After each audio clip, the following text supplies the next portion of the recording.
ನಿರೂಪಣೆ ಅಂತ ಬಂದಾಗ ಈ ಹಿಂದೆ ಅನೇಕ ಆ್ಯಂಕರ್ಸ್ಗಳು ನಮಗೆ ನೆನಪಿಗೆ ಬರ್ತಾ ಇದ್ರು. ಅದು ಅಪರ್ಣ ಅವರಾಗಿರಬಹುದು, ಅಥವಾ ಮಾಸ್ಟರ್ ಆನಂದ್ ಅವರಾಗಿರಬಹುದು, ಅಥವಾ ಅಕುಲ್ ಅವರಾಗಿರ್ಬೋದು. ಹೀಗೆ ಅನೇಕರು ನಮ್ಮ ಕಣ್ಮುಂದೆ ಬರ್ತಾ ಇದ್ರು.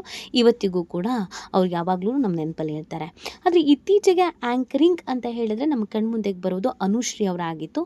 ಅದ್ರ ಜೊತೆಗೆ ಈಗ ಅನುಪಮ ಅವರು ಕೂಡ ಆ ಸಾಲಿಗೆ ಸೇರಿಕೊಳ್ತಾ ಇದ್ದಾರೆ. ಆದರೆ ಆ್ಯಂಕರಿಂಗಿಗೆ ಒಂದು ಹೊಸ ರೀತಿಯಾದಂಥ ವಿನ್ಯಾಸವನ್ನು ಕೊಡಬಹುದು, ಹೊಸದಾಗಿ ಮಾತಾಡಬಹುದು, ಆ್ಯಂಕರಿಂಗನ್ನು ಹೀಗೂ ಮಾಡಬಹುದು ಅಂತ ಯಾರಾದರೂ ತೋರಿಸ್ಕೊಟ್ಟಿದ್ರೆ ಅದು ಅನುಶ್ರೀ ಅನ್ನೋದನ್ನು ಈಗಿನ ಜನ್ರೇಷನ್ ಅವರು ಹೇಳ್ತಾರೆ. ಅಷ್ಟರ ಮಟ್ಟಿಗೆ ಅನುಶ್ರೀ ಅವರು ಮನೆ ಮಾತಾಗಿದ್ದಾರೆ. ಇತ್ತೀಚೆಗೆ ಅನುಪಮ ಅವರು ಸೋಷಿಯಲ್ ಮೀಡಿಯಾದಲ್ಲಿ ಸಿಕ್ಕಾಬಟ್ಟೆ ವೈರಲ್ ಆಗ್ತಾ ಇದ್ದಾರೆ, ಟ್ರೆಂಡಿಂಗ್ನಲ್ಲಿ ಇದ್ದಾರೆ. ಆಗಾಗ ಕೆಲವೊಂದಷ್ಟು ಸುದ್ದಿಗಳನ್ನು ಹೇಳ್ತಾರೆ, ತಮ್ಮ ವೈಯಕ್ತಿಕ ಜೀವನದ ಬಗ್ಗೆ ಮಾತಾಡ್ತಾರೆ, ಕಷ್ಟದಿಂದ ಬೆಳೆದು ಬಂದಂಥ ವಿಚಾರವನ್ನು ಹೇಳ್ತಾರೆ. ಸ್ವಂತ ಮನೆ ಕಟ್ಟಿದ್ರು, ಹಾಗೆಯೇ ಥಾರ್ ಸೇರಿದಂತೆ ಬೇರೆ ಬೇರೆ ಕಾರನ್ನು ತೆಗೆದುಕೊಂಡ್ರು, ದುಡಿತಾ ಇದ್ದಾರೆ. ಹೀಗೆ ಪ್ರತಿಯೊಂದು ವಿಚಾರವನ್ನು ಸೋಷಿಯಲ್ ಮೀಡಿಯಾದಲ್ಲಿ ಹೇಳೋದ್ರಿಂದ ಅವ್ರು ಟ್ರೆಂಡಿಂಗ್ನಲ್ಲಿ ಇದ್ದಾರೆ. ಆದರೆ ಈಗ ಅನುಶ್ರೀ ಮತ್ತು ಅನುಪಮ ನಡುವೆನೇ ಜಗಳ ಬಿದ್ದುಬಿಟ್ಟಿದೆ ಅನ್ನುವಂಥ ವಿಚಾರ. ಜೊತೆಗೆ ಅನುಪಮ ಅವರು ಅನುಶ್ರೀ ಅವರಿಗೆ ಟಾಂಟ್ ಮಾಡಿದ್ದಾರೆ ಅನ್ನುವಂಥ ವಿಚಾರ. ಅದು ಯಾವ ಕಾರಣಕ್ಕೆ, ಇಬ್ಬರ ನಡುವೆ ಜಗಳ ಆಗೋದಕ್ಕೆ ಕಾರಣ ಏನು? ಇಬ್ಬರೂ ಕೂಡ ಅವರದ್ದೇ ರೀತಿಯಾದಂಥ ಹೆಸರನ್ನು ಮಾಡ್ತಾ ಇದ್ದಾರೆ, ಅವರದ್ದೇ ರೀತಿಯಾದಂಥ ಸಂಪಾದನೆಯನ್ನು ಮಾಡ್ತಿದ್ದಾರೆ. ಇಬ್ಬರ ಮಧ್ಯೆ ಜಗಳ ತಂದು ಹಾಕಿದ್ದು ಯಾರೋ, ಏನಾಗ್ಬಿಡ್ತು? ನಾವು ಇದನ್ನೆಲ್ಲ ಬಾಲಿವುಡ್ಡು, ಟಾಲಿವುಡ್ಡು, ಹಾಲಿವುಡ್ಡು, ಸ್ಯಾಂಡಲ್ವುಡ್ನಲ್ಲಿ ದೊಡ್ಡ ಸ್ಕ್ರೀನಲ್ಲಿ ನೋಡ್ತಾ ಇದ್ವಿ. ಆ ಹೀರೋಯಿನ್ ಕಂಡ್ರೆ ಇವ್ರಿಗಾಗಲ್ವಂತೆ, ಈ ಹೀರೋಯಿನ್ ಕಂಡ್ರೆ ಅವ್ರಿಗಾಗಲ್ವಂತೆ, ತ್ರಿಷಾಗೆ ನಯನತಾರಂಗೆ ಆಗಲ್ವಂತೆ, ಕರೀನಾ ಕಪೂರ್ಗೆ ಆಗಲ್ವಂತೆ, ರಮ್ಯಂಗೆ ರಕ್ಷಿತಂಗೆ ಆಗಲ್ವಂತೆ, ಒಬ್ರನ್ನ ಕಂಡ್ರೆ ಒಬ್ರಿಗೆ ಆಗಲ್ವಂತೆ, ಅವ್ರಿಗೆ ಸಿಗಬೇಕಾಗಿದ್ದ ಸಿನಿಮಾ ಇವ್ರಿಗೆ ಸಿಕ್ತಂತೆ, ಇವ್ರಿಗೆ ಸಿಗಬೇಕಾಗಿದ್ದ ಸಿನಿಮಾ ಅವ್ರಿಗೆ ಸಿಕ್ತಂತೆ, ಅದಕ್ಕೆ ಮಾತಾಡಲ್ವಂತೆ, ಈ ಅಂತೆಗಳನ್ನು ಕೇಳ್ತಾ ಇದ್ವಿ. ಆದರೆ ಇದೀಗ ನಿರೂಪಕರಲ್ಲೂ ಕೂಡ, ಅದರಲ್ಲೂ ನಮ್ಮ ಕನ್ನಡದ ನಮ್ಮ ಮನೆ ಮಕ್ಕಳು ಅಂತ ಕರೆಸ್ಕೊಳ್ತಾ ಇರುವಂಥ ಅನುಶ್ರೀ ಮತ್ತು ಅನುಪಮ ಇಬ್ಬರ ನಡುವೆ ಒಂದಷ್ಟು ವೈಮನಸ್ಸು ಮೂಡೋದಕ್ಕೆ ಕಾರಣ ಏನು ಸಮಸ್ಯೆ ಆಯಿತು, ಇದೆಲ್ಲವನ್ನ ಈ ವಿಡಿಯೋದಲ್ಲಿ ಹೇಳ್ತಾ ಹೋಗ್ತೀವಿ. ಆದರೆ ಇಲ್ಲಿವರೆಗೂ ನಿಮ್ಮ ಮೆಗಾ ಸುದ್ದಿಯನ್ನು ಸಬ್ಸ್ಕ್ರೈಬ್ ಮಾಡಿಲ್ಲ ಅಂದರೆ ಈಗಲೇ ಸಬ್ಸ್ಕ್ರೈಬ್ ಮಾಡಿ. ಹೆಚ್ಚಿನ ಮಾಹಿತಿಗಾಗಿ ಬೆಲ್ ಐಕಾನ್ ಪ್ರೆಸ್ ಮಾಡೋದನ್ನು ಮರಿಬೇಡಿ. ಎಸ್, ಅನುಶ್ರೀ ಬಗ್ಗೆ ನಾವು ನೋಡೋದಾದರೆ, ಅನುಶ್ರೀ ಅವರು ತುಂಬ ವರ್ಷದ ಹಿಂದೆನೇ ಇಂಡಸ್ಟ್ರಿಗೆ ಬಂದವರು. ಅಲ್ಲಿಂದ ಇಲ್ಲಿವರೆಗೂ ಒಂದೇ ರೀತಿಯಾದಂಥ ಇಮ್ಯಾಜನ್ನು ಇಟ್ಕೊಂಡು ಹೋಗ್ತಾ ಇದ್ದಾರೆ.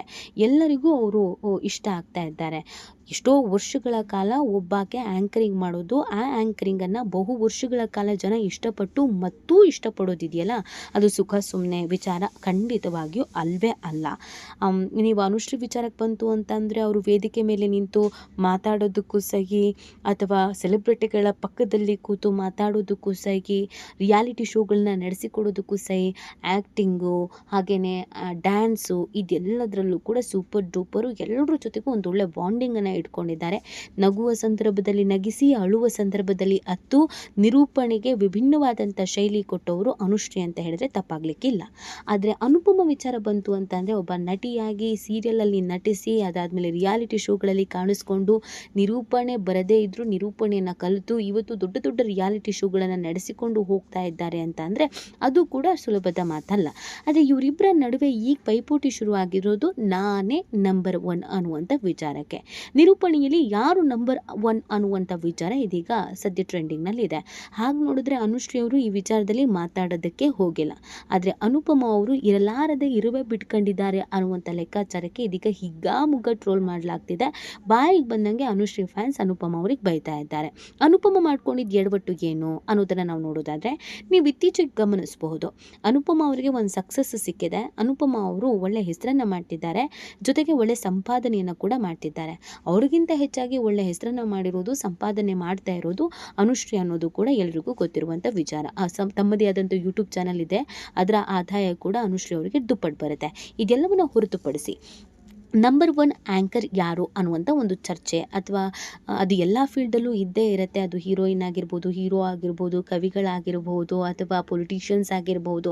ನಂದೇ ಮಾತು ನಡೆಯುತ್ತೆ, ನಾನೇ ನಂಬರ್ 1, ನಾನಂದರೆ ಜನಕ್ಕೆ ಇಷ್ಟ, ನಾನು ಆಲ್ರೆಡಿ ಫೇಮಸ್ ಆಗಿಬಿಟ್ಟಿದ್ದೀನಿ, ನಾನು ಆಲ್ರೆಡಿ ಪಾಪ್ಯುಲರ್ ಆಗಿದ್ದೀನಿ, ನಾನು ನಂಬರ್ 1 ಸ್ಥಾನದಲ್ಲಿದ್ದೀನಿ ಅಂತ ಅದು ಇವರಿಬ್ಬರು ನಡುವೆ ನಡಿಬಾರ್ದು ಅಂತ ಏನಲ್ಲ. ಆದರೆ ಎಲ್ಲರ ಮಧ್ಯದಲ್ಲೂ ಇರೋ ಅಂತೆಗೆ ಅನುಪಮ ಅವರು ಕೆಲವೊಂದಷ್ಟು ಯೂಟ್ಯೂಬ್ ಚಾನಲ್ಗಳಿಗೆ ಅಥವಾ ಬೇರೆ ಬೇರೆ ಕಡೆಯಲ್ಲಿ ಕೂತು ಅವ್ರ ಬಗ್ಗೆ ವೈಯಕ್ತಿಕವಾಗಿ ಮಾತಾಡಿದರು. ಅದು ಅವರ ಪರ್ಸ್ನಲ್ ವಿಚಾರ. ಅವರಿಗೆ ಕೆಲವೊಂದು ಬೇಕು ಅಂತ ಅನಿಸಿದ್ದು, ಬೇಡ ಅಂತ ಅನಿಸಿದ್ದು ಎಲ್ಲವನ್ನು ಕೂಡ ಮಾತಾಡಿದ್ದಾರೆ. ಹೀಗೆ ಮಾತಾಡ್ತಿರುವಂಥ ಸಂದರ್ಭದಲ್ಲಿ ಕನ್ನಡದಕ್ಕೆ ನಾನು ಒಬ್ಬಳೇ ಆ್ಯಂಕರು, ನನ್ನಿಂದನೇ ಎಲ್ಲ ನಡೆಯೋದು, ಅನುಶ್ರೀಗಿಂತ ನಾನೇ ದೊಡ್ಡ ಫೇಮಸ್ಸು, ಅನುಶ್ರೀಗಿಂತ ನಾನೇ ಇಲ್ಲಿ ಚೆನ್ನಾಗಿ ಆ್ಯಂಕರಿಂಗ್ ಮಾಡ್ತೀನಿ ಅನ್ನುವಂಥ ಅರ್ಥದಲ್ಲಿ ಮಾತಾಡಿದ್ದಾರೆ ಅನ್ನುವಂಥ ಸುದ್ದಿ ಸಾಮಾಜಿಕ ಜಾಲತಾಣಗಳಲ್ಲಿ ವೈರಲ್ ಆಗಿರೋದು. ಅನುಶ್ರೀ ಅವರಿಗೆ ಟೌಂಟ್ ಮಾಡಿ ಮಾತಾಡ್ತಾ ಇದ್ದಾರೆ. ಕನ್ನಡದಲ್ಲಿ ಯಾರಿದ್ದಾರೆ ಹೇಳಿ ಈಗ ಆ್ಯಂಕರ್ಸ್ ಅಂತ ಅನ್ನೋದು, ನಾನು ಅನ್ನುವಂಥ ರೀತಿಯಲ್ಲಿ ಮಾತಾಡಿರೋದು ಇದು ಈಗ ಸಿಕ್ಕಾಪಟ್ಟೆ ಅಸಮಾಧಾನಕ್ಕೆ, ಆಕ್ರೋಶಕ್ಕೆ ಕಾರಣ ಆಗಿದೆ. ಅದಕ್ಕೆ ಅನುಶ್ರೀ ಫ್ಯಾನ್ಸ್ ತಿರುಗಿ ಬಿದ್ದಿದ್ದಾರೆ. ನೀನು ನಿನ್ನೆ ಮೊನ್ನೆ ಬಂದಿರೋದು ಇಂಡಸ್ಟ್ರಿಗೆ, ಆದರೆ ಅನುಶ್ರೀ ಅವರು ಅದೆಷ್ಟೋ ವರ್ಷದಿಂದ ಇಂಡಸ್ಟ್ರಿಯಲ್ಲಿ ಇದ್ದಾರೆ. ಇವತ್ತಿಗೂ ಯಾವುದೇ ಹಮ್ಮು ಬಿಮ್ಮು ಇಲ್ಲದೆ ಎಲ್ಲರ ಜೊತೆಗೆ ಬೆರೀತಾರೆ. ಅಥವಾ ಯಾವತ್ತೂ ನಾನೇ ನಂಬರ್ ಒನ್ನು, ನನ್ನಿಂದನೇ ಎಲ್ಲ ಅನ್ನೋದನ್ನು ಅನುಶ್ರೀ ಅವರು ಹೇಳ್ಕೊಂಡೂ ಇಲ್ಲ. ಸಿಕ್ಕ ಎಲ್ಲ ಚಾನಲಲ್ಲೂ ಕೂತ್ಕೊಂಡು ನನಗೆ ಹಂಗಾಯಿತು, ಹಿಂಗಾಯಿತು, ನನಗೆ ಲೈಂಗಿಕ ದೌರ್ಜನ್ಯ ಆಯಿತು, ನಾನು ಪ್ರೀತಿಸಿದವನು ಮೋಸ ಮಾಡಿಬಿಟ್ಟ, ನನ್ನ ತಂಗಿನ ನನ್ನ ಅಮ್ಮನ ನಾನೇ ಸಾಕ್ತಾ ಇದ್ದೀನಿ, ನಾನೇ ಮನೆ ಕಟ್ಟಿದ್ದೀನಿ, ಇದ್ಯಾವುದನ್ನು ಕೂಡ ಅನುಶ್ರೀ ಅವರು ಹೇಳ್ಕೊಳ್ಳಲ್ಲ. ಕೆಲವೊಂದು ಸಂದರ್ಭದಲ್ಲಿ ಅನುಶ್ರೀ ಅವರ ಬಗ್ಗೆ ಯಾರೋ ಹೇಳಿರೋದ್ರಿಂದ ವಿಚಾರಗಳು ಗೊತ್ತಾಗಿದೆ, ಅಥವಾ ಅದನ್ನು ಅವರು ಇವತ್ತಿಗೂ ಕೂಡ ಮುಚ್ಚಿಡೋದಕ್ಕೆ ಪ್ರಯತ್ನ ಪಡ್ತಾರೆ. ಆದರೆ ನೀನು ಕಷ್ಟಗಳನ್ನ ಹೇಳ್ಕೊಂಡೆ ಫೇಮಸ್ ಆದೆ. ಅದಲ್ಲದೆ ನಿನಗೆ ಯಾವ ತಾನೇ ಅವಕಾಶ ಸಿಕ್ಕಿದೆ? ಕಲರ್ಸ್ ಕನ್ನಡದಿಂದ ನೀನು ಓಡಿಸಿದ್ರು, ನೀನು ಸ್ಟಾರ್ ಸುವರ್ಣಕ್ಕೆ ಹೋಗಿದ್ದೆ, ಅಲ್ಲಿಂದ ಇಲ್ಲಿಗೆ ವಾಪಸ್ ಬಂದಿದ್ದೀಯಾ. ಆದರೆ ನಮ್ಮ ಅನುಶ್ರೀ ಅವ್ರು ಹಾಗಲ್ಲ, ಮೊದಲಿನಿಂದಲೂ ಕೂಡ ಒಂದೇ ರೀತಿಯಾದಂಥ ಲೆವೆಲನ್ನು ಮೇಂಟೈನ್ ಮಾಡ್ಕೊಂಡು ಬರ್ತಾ ಇದ್ದಾರೆ ಅನ್ನೋದನ್ನು ಹೇಳ್ತಾ ಇದ್ದಾರೆ ಅನುಶ್ರೀ ಫ್ಯಾನ್ಸು. ಅದಲ್ಲದೆ ಕನ್ನಡ ಮಾತಾಡೋದಾಗಿರ್ಬೋದು, ಜನರನ್ನು ಅಟ್ರ್ಯಾಕ್ಟ್ ಮಾಡೋ ವಿಚಾರದಲ್ಲಿ ಆ್ಯಕ್ಟಿವ್ ಆಗಿ ಇಡೋದ್ರಲ್ಲಿ ನಮ್ಮ ಅನುಶ್ರೀನೇ ನಂಬರ್ 1, ಯಾವತ್ತಿದ್ರೂ ಆಕೆನೇ ನಂಬರ್ 1 ಅನ್ನುವಂಥ ವಿಚಾರವನ್ನು ಹೇಳ್ತಾ ಇದ್ದಾರೆ.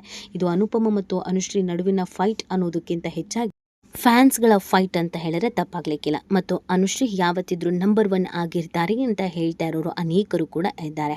ಅನುಪಮ ಇನ್ನೂ ಸ್ವಲ್ಪ ಮಾಗಬೇಕು ಅನ್ನೋದು ಕೂಡ ಕೆಲವರು ಹೇಳ್ತಾ ಇರೋದು. ನಟನೆಯಲ್ಲಿ ಅನುಪಮ ಬೆಸ್ಟು, ಆದರೆ ಆ್ಯಂಕರಿಂಗ್ ಅಂತ ಬಂದಾಗ ಅನುಶ್ರೀನೇ ದಿ ಬೆಸ್ಟ್ ಅಂತ ಹೇಳ್ತಿದ್ದಾರೆ. ಈ ಬಗ್ಗೆ ನಿಮ್ಗೇನು ಅನಿಸುತ್ತೆ? ಅನುಪಮ ನಂಬರ್ 1, ಅನುಶ್ರೀ ನಂಬರ್ 1, ಯಾರು ನಂಬರ್ 1 ಆಗೋದಕ್ಕೆ ಸೂಕ್ತವಾಗಿದ್ದಾರೆ? ಈ ಬಗ್ಗೆ ನೀವು ಕೂಡ ಕಮೆಂಟ್ ಮಾಡಿ ನಿಮ್ಮ ಅನಿಸಿಕೆ ಮತ್ತು ಅಭಿಪ್ರಾಯವನ್ನು ತಿಳಿಸಬಹುದು.